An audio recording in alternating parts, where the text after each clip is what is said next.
For today's video ay gagawa naman tayo ng chicken barbecue na pwede nyong ihawin or baunin kapag meron kayong outing sa ilog or sa beach. At kung meron kayong mga handaan at ayaw nyong kumain ng pork, pwede nyo itong itry at ipapakita ko sa inyo ngayon kung paano magtimpla at magluto nito. Gagamit tayo dito ng 3/4 kilo ng chicken breast at kung meron kayong nabibiling fillet, mas mabuti yun. Slice lang natin to into bite-sized pieces or depende kung gaano kalalaki at kadami yung gusto nyong gawin sa inyong barbecue. Then, pagkatapos natin itong slice, ay titiplahan naman natin para i-marinate. Maglalagay tayo ng minced na bawang, 2 tablespoon ng toyo, 2 pirasong kalamansi,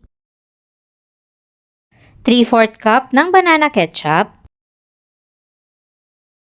1 teaspoon ng oyster sauce, 1½ tablespoon ng brown sugar, then haluin nating mabuti.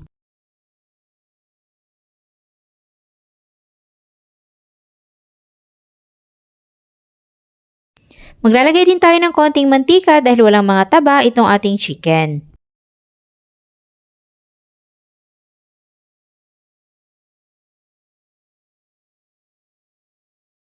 Then, i-marinate lang natin to for 30 minutes up to 1 hour para talagang manuot yung lasa sa ating manok. At habang minamarinate natin yan, meron tayong malamig na tubig, ibababad muna natin itong ating barbecue stick para hindi siya madaling masunog kapag nag-iihaw na.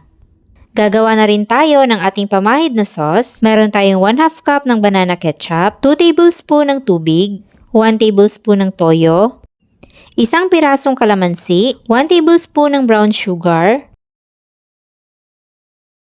at paminta powder. Maglalagay din tayo ng konting mantika. Then, haluin natin itong mabuti. Pwede nyo rin itong lutuin kung ayaw nyong gawing pamahid at gawin na lang na barbecue sauce or sausawan kapag luto na yung barbecue. At pagkatapos nating mamarinate yung chicken, isa-isa na nating ilagay sa ating barbecue stick. Medyo malalaki itong ginawa kong barbecue at kung gusto nyo ng mas maraming serving, alitan nyo lang yung slices ng inyong manok. Then after nyan ay syempre mag-iihaw na tayo. So kailangan dito ay medyo malayo sa uling yung inyong barbecue para hindi madaling masunog yung labas pero hilaw naman yung loob. At baliktarin ito every 1 minute para masigurong pantay yung pagkaluto. At syempre gagamitin na rin natin yung ating ginawang pamahid na sauce.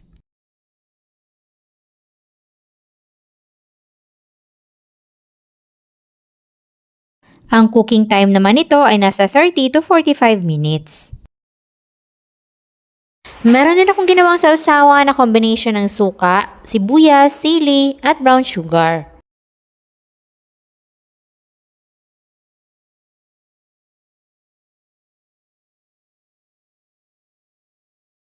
At ayan, ready na tayo sa ating mga outing at mga handaan dahil meron na tayong chicken barbecue na pambaon.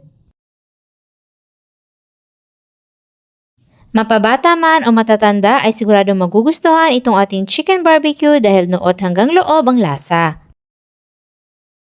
Kaya kung gusto niyo ring magluto nito, hanapin niyo na lang dyan sa baba ang kompletong listahan ng ating mga sangkap. At sana'y nagustuhan niyo ang ating barbecue recipe for today. Enjoy!